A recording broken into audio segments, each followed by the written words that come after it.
Hello, Notre Dame fans. The Fighting Irish football team now knows their opponent. It will be Oklahoma State in the Fiesta Bowl to kick off the 2022 calendar year. I'm Greg Ladky, joined by Patrick Engel and Tyler Horka. Guys, Patrick, I'll start with you. Just your general thoughts on this matchup. We'll talk about a test for Notre Dame's revamped, revised, re-energized offense that we saw really since that Cincinnati game. Nothing to take away from that from Notre Dame whatsoever, but yes, a footnote in that being that most of those games came against teams in the lower half, if not lower third, of yards per game, points per game, yards per play rankings. Oklahoma State, absolutely not that, and certainly a test for the offensive line. The Cowboys lead the country in sacks with 54. We've seen that offensive line really grow in that time. This is kind of a good test, really, to see, how much of all of this, progress that we've seen in the last couple of months, really to go up against an elite defense here. So, in terms of what does this look like for Marcus Freeman and all of that debut and all the storylines there, really interested to see how Tommy Rees and the Notre Dame offense looks in this after a month to prepare for this really good defense that Oklahoma State has. Tyler, you grew up in Texas. You're real familiar with Big 12 football. What should Notre Dame fans expect out of this matchup? Yeah, it's kind of crazy. This will actually be the second time that I see Oklahoma State in person this year. Notre Dame bye week, whenever that was, I think it was mid-October. I went down to Austin to watch Oklahoma State play Texas, and Texas actually jumped out to an early advantage, leading at halftime, but then Oklahoma State kind of put the clamps down defensively in the second half. Bijan Robinson was totally healthy for Texas then. I think a lot of Notre Dame fans, a lot of college football fans know who Bijan Robinson is. He didn't do anything in the second half of that game because Oklahoma State was so stout defensively. So number 3 overall defense in the country, Oklahoma State. And it's kind of funny. You think offense with Big 12 teams, but I know a lot of Notre Dame fans watched that game against Baylor yesterday. Oklahoma State looked terrible offensively. They're probably in this game because Spencer Sanders threw 3 interceptions, but that defense, man, it really kept Oklahoma State in the game and inches away from making the college football playoff. Perhaps, there would have been a debate there for Cincinnati or Oklahoma State, but just a really stout defensive team. And I think another stat to think about if you're Notre Dame is Mike Gundy is 10-5 in bowl games. And we think about Notre Dame in big bowl games, since the Lou Holtz era. Not a lot of big victories for Notre Dame, especially in New Year's Day games. And Mike Gundy is kind of a big game type of coach. So Marcus Freeman coaching in his first game ever as a college football head coach. He's going against a guy that has a lot of experience. So that's a pretty fun matchup. Everywhere I look on Oklahoma State in terms of their best players, their leaders, they're super veteran. There's a lot of seniors, except to Patrick's point about them leading the nation in sacks. They have a freshman defensive end, Colin Oliver, that ranks 12th in the nation, but overall still a super veteran team. I know you guys got a chance to watch them. Much of America got the chance to watch them play Baylor yesterday. Your takeaways, just when I was watching the game, I was kind of wondering if we were watching 2 elite teams or just 2 pretty good teams. Patrick, I'll just throw that out to you and have you respond to that. I don't know that I'd go elite really for either one of those. I think that line of demarcation probably stops at the top 4. And even if you want to say not even all the top 4 are elite, go ahead. That won't be the case I make. But no, I think that was a game between 2 of the 5, 6 teams, however many you want to put in there as best of the rest. But to your point, Greg, both of those teams, but in particular Oklahoma State being on the losing end of it, you were able to see some of the flaws there. Certainly the offense for Oklahoma State and quarterback Spencer Sanders being the part that's not quite as consistent as you might think of when you think of Oklahoma State and Mike Gundy offenses. Sanders, he's an experienced QB, academic senior, been in the program for a while, but still, as a senior here, kind of plagued by some inconsistency that's kind of been with him his entire career. Certainly that on display in a not great way for Oklahoma State. A fun fact, I actually saw him play in high school in Dallas when he was a junior, and he torched a really, really good suburban Dallas high school team, also where Sanders is from. And if you saw him that game or that year, you'd probably think his college career would have gone a little bit better maybe than it has. A former big time, top 200, I believe it was, recruit for them, who was a big get at the time. And then also worth noting, Oklahoma State didn't have its best running back, Jalen Warren. He's a grad transfer from Utah State who ran for over 1,100 yards this year. He was out in the Big 12 title game, but a big part of their offense, even if he's not the fastest running back, more of a kind of a power guy who's really tough to bring down, a little bit like Kyron Williams, in just in the sense that like hard to tackle, even though their games are very different in and of themselves. So I guess worth noting that as far as evaluating Oklahoma State's offense. Yes. Yeah, I have their stats pulled up, and for Notre Dame fans, I could see it. Jalen Warren's listed as 13 games played. That's just because he was dressed yesterday, as Patrick said. He didn't play, and that hurt them, but he still has 1,134 yards rushing on the year. So a very productive player for them. Tyler, what'd you think? Let's talk a little bit more about Spencer Sanders. He obviously had some issues with turnovers yesterday. His touchdown to interception ratio looks like one you would see back in the 70s. 16 touchdowns and 12 interceptions. That's too many of the latter there. What do you think about him as a player for the Cowboys? Yeah, I would say the one thing that kind of makes you worry if you're Notre Dame is that this is the kind of quarterback who's probably going to lay everything on the line in a game like this. You get some of these big bowl games, and quarterbacks are thinking about the NFL, and I don't think Spencer Sanders is particularly one of those guys. He wants to do everything he can for Oklahoma State in this game and kind of shine on this stage because let's be honest, if you're Spencer Sanders, there probably really isn't an NFL future for him beyond this. So he wants to beat Notre Dame. I think, and if you're looking at this from an Oklahoma State perspective, I've already seen a lot of people on Twitter say, "Oh, this isn't the college football playoff for Notre Dame." It was college football playoff for bust for Notre Dame because that's what it is every year. For Oklahoma State, they were inches away from the college football playoff in a year that nobody really thought they'd probably make the college football playoff. For the Big 12, it's Oklahoma and that's it. So Spencer Sanders, the rest of this Oklahoma State team, they're going to look at this opportunity to, beat one of the best college football programs in the country. Notre Dame's ranked number 5 in the nation. That is the top tier on the outside looking in. So I think from a motivational standpoint, Spencer Sanders will be all there. No, he's not the most talented quarterback in the country, and those numbers that you just showed reflect that. But I talked about Mike Gundy winning a lot of big games. He's had guys like Spencer Sanders in the past, not the most talented quarterbacks, but guys who want to go in on a national stage on New Year's Day and beat a program like Notre Dame. And I think Spencer Sanders will be up to that task from a where his head is at standpoint. Spencer Sanders will be all there, but it'll really be up to the Notre Dame defense to kind of make sure he doesn't have one of those days where you look back and you're saying, well, look what Spencer Sanders did against a bunch of Big 12 defenses. How did he do this to us? So it'll be interesting to see what Notre Dame does defensively against him.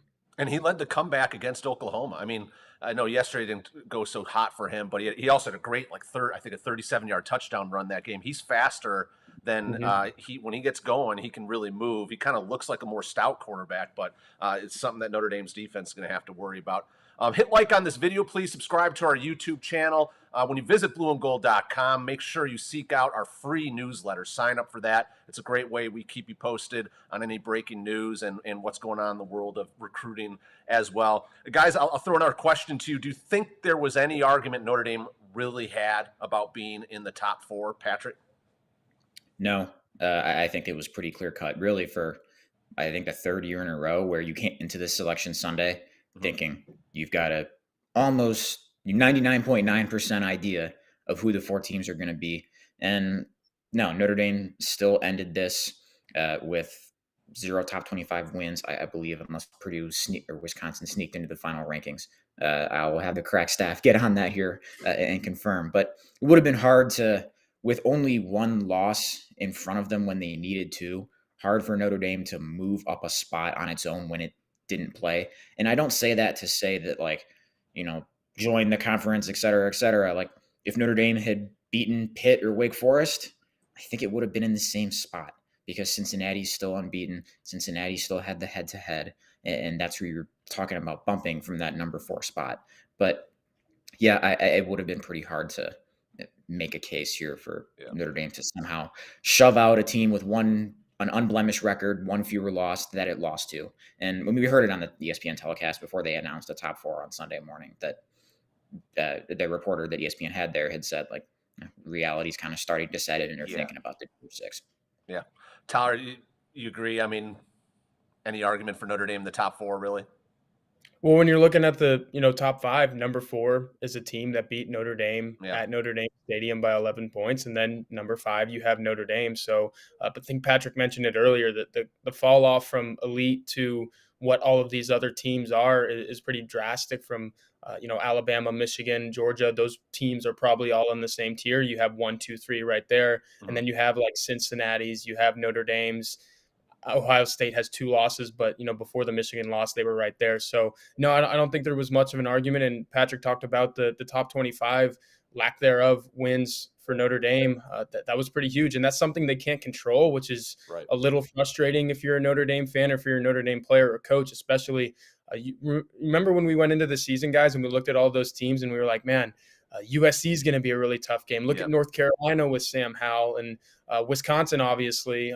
Was going to be a tough game. And then you go out of the, here we are right now, and we're, about to begin bowl season, and Wisconsin is Notre Dame's best victory, and they're not even ranked. And Purdue's probably Notre Dame's second best victory, and they're not even ranked either. The crack staff got on that, Patrick. Neither of those teams got into the final rankings. So there's just not a lot of case there. And, last night, I saw some chatter between some people on the message board and even on Twitter saying, well, what did Georgia really do to really deserve this? And obviously they passed the eye test all year long. Yeah. But then I started looking at the top 25 wins that they have, and, they're there. So it's just, Alabama has a bunch of top 25 wins. The difference in Patrick, you mentioned that, ACC, what if Notre Dame was in there and beat some of these teams?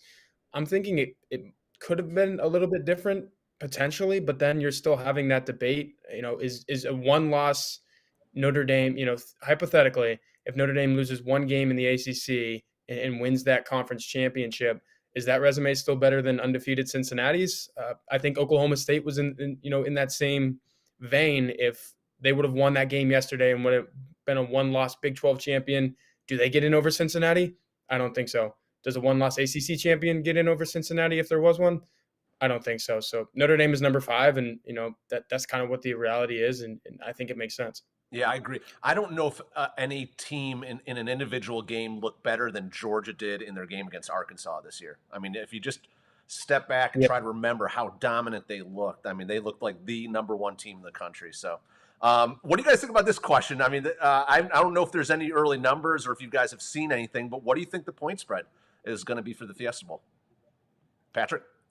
I think Notre Dame will be favored. I would put it at minus 5. Okay. Tyler? Maybe that feels a little generous for Notre Dame, but I think they will be favored. Yeah, I feel like we should get the crack staff on this one too, because I feel like these lines come out instantly. They come out before it's even official. They say, hey, Notre Dame is probably going to play Oklahoma State. Here's a line. Yeah, let me look it up. I would go Notre Dame by maybe less than 5. I'd say around a field goal. I wouldn't be surprised if this was like a 2 to 3 point spread. I can't see Oklahoma State being favored just based on the way they looked against Baylor. You talk about the eye test. That offense looked terrible. And I mean, I guess that goes beyond the eye test. The numbers back it up too, that Oklahoma State couldn't do much in that game. So I'd say Notre Dame by about a field goal. We have a number yet? No, in fact, it's a little hard for me to type on this. I'm on OddsShark. I'm going through some things right now. I don't see anything, but I was going to say Notre Dame by 3. Yeah. I agree with that in a low scoring game. Notre Dame, interesting. This is, when you don't make the playoff, one of the things I think is always an issue for a team is how do you get motivated? I think these other bowl games always come down to who most wants to be there. And for Notre Dame, just a note on history, this is a chance for them to be just the 5th Notre Dame team to win 12 games in a season in the school's history.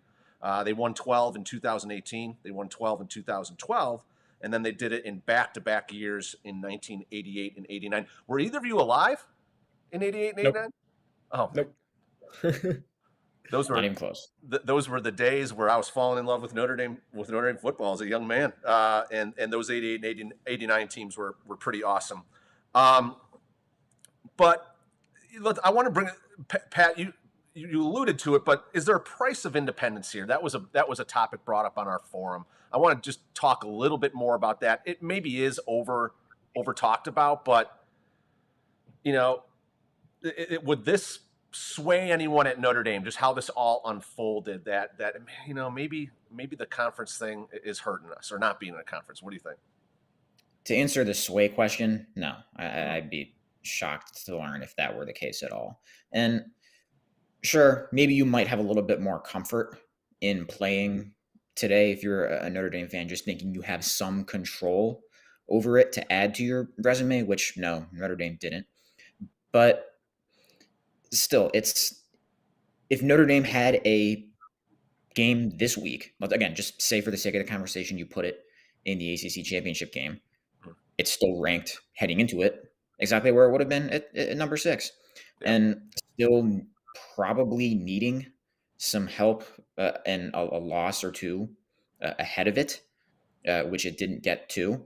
So again, if you gave it a win over Wake Forest or Pitt, I think it's still exactly in the same spot where it is now. And I know it didn't end up mattering in hindsight, considering Alabama won, but I guess you can look at it the other way too, where if you're Oklahoma, if you're Oklahoma State, you had a great chance to add to your resume by playing a top 10 team, but then you lost it and you took yourself out. And obviously it didn't end up mattering because Alabama won, but Oklahoma State doesn't know that at the time they're walking off the field. They're leaving that thinking, all right, we're toast. That's the downside of it too. There's ups and downs and risks and rewards here. And obviously the hypothetical, if they had a game this weekend, kind of goes deeper than just give them a win over Wake Forest, because then you have to give them an ACC schedule, and that shapes up the non-conference differently. So who knows what the resume and the record and all that would have been. Maybe they're 12-0 against this weak ACC schedule. Who knows? There's a lot more nuance to that hypothetical than just what if they played this weekend. But no, I don't think this is panic mode in terms of independence for Notre Dame here. That's just not going to be it, especially not with 12-team playoffs still on the table, and that's fuel for independence. Yeah, I agree with that. If this was, well, Tyler, what do you think? I mean, I think if the playoff was 2 or 4, then maybe start thinking about it. But I don't know. Interested in your perspective, just because you haven't been around Notre Dame long.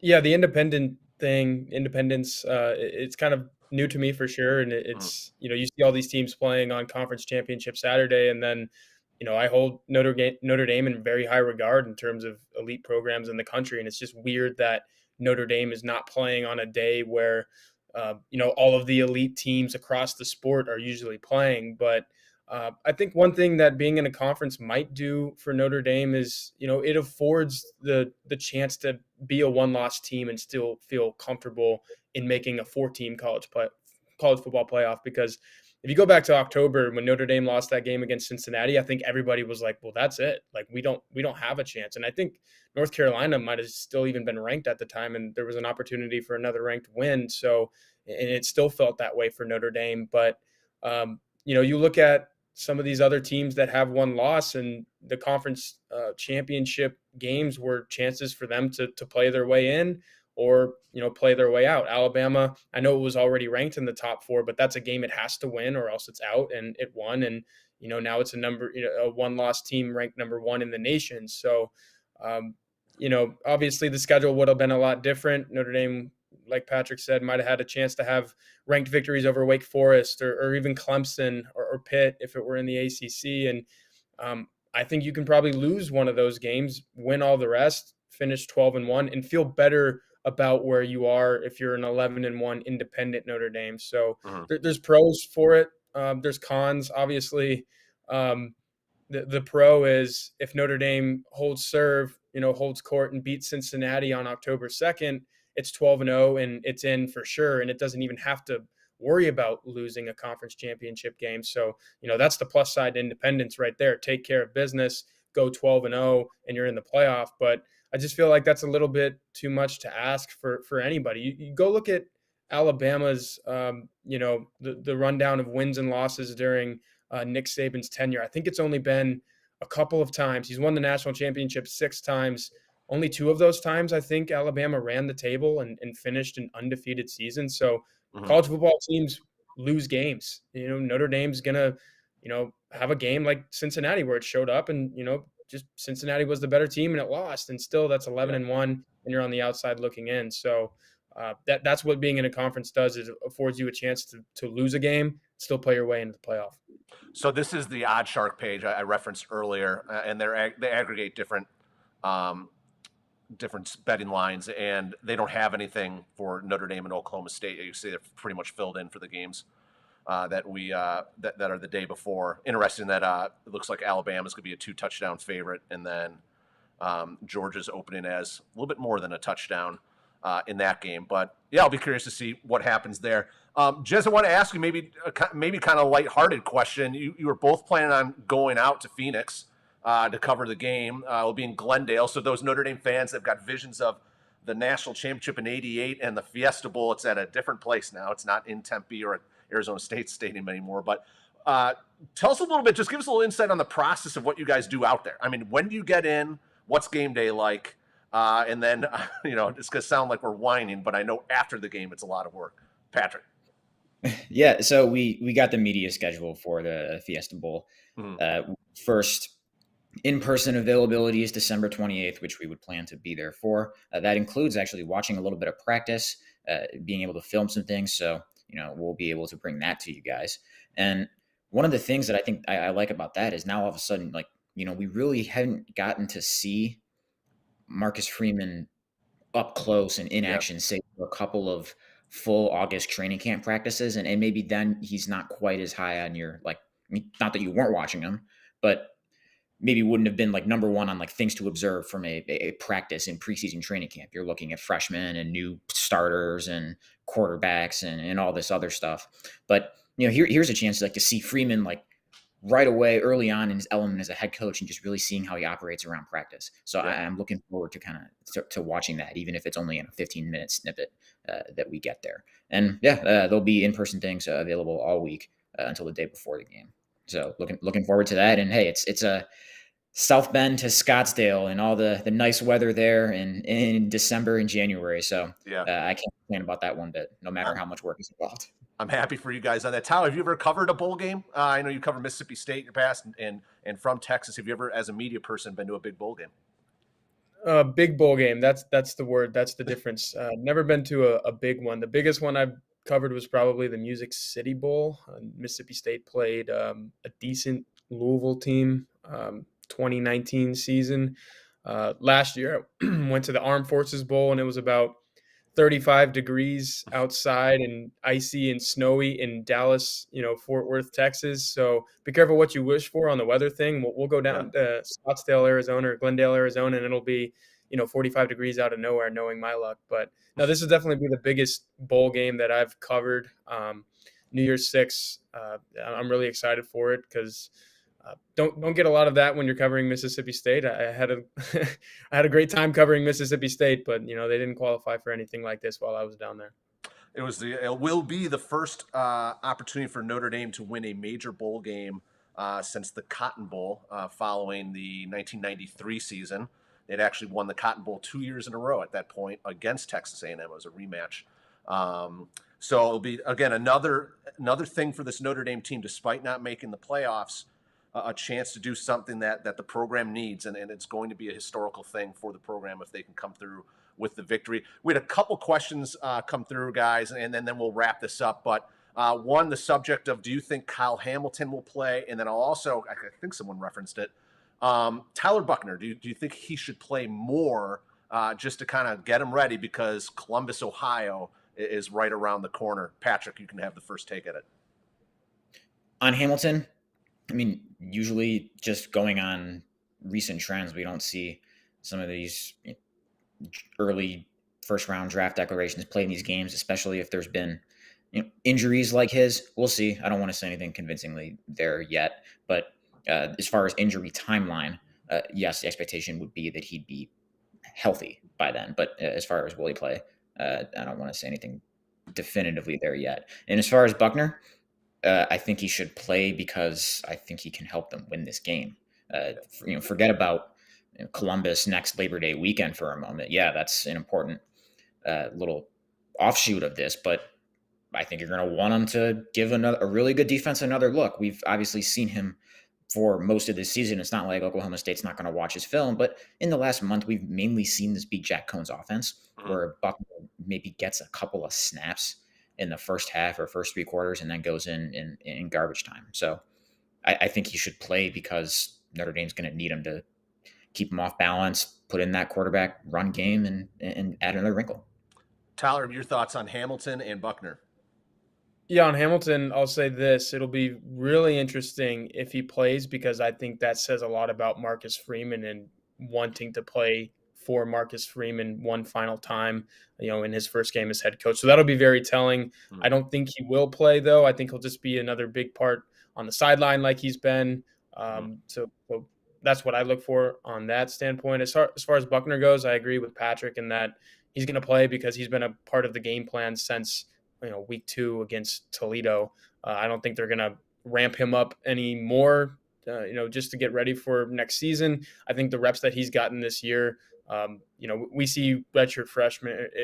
I guess obviously he won't be a redshirt freshman, but we've seen, second-year players come in and start and look like they've been there for a long time. And with the reps that he's gotten, I don't really fear the moment will be too big for him at the shoe in Columbus. So he's going to play to help the team win, not to, get reps looking forward to next year. Drew, you made the final great point of this show. Before we wrap it up, Lance Taylor indeed was a big keep, and Marcus Freeman off to a really good start in terms of retaining the staff, and I think that's got a lot of the players really excited. Patrick Engel, Tyler Horka, thank you so much for your time. We're going to wrap this up. Please hit like on this video, subscribe to our YouTube channel, and of course we've got about 4 weeks of not quite 4 weeks of coverage just leading up to the game. So stay tuned to blueandgold.com as we learn more and more about Oklahoma State. See you guys.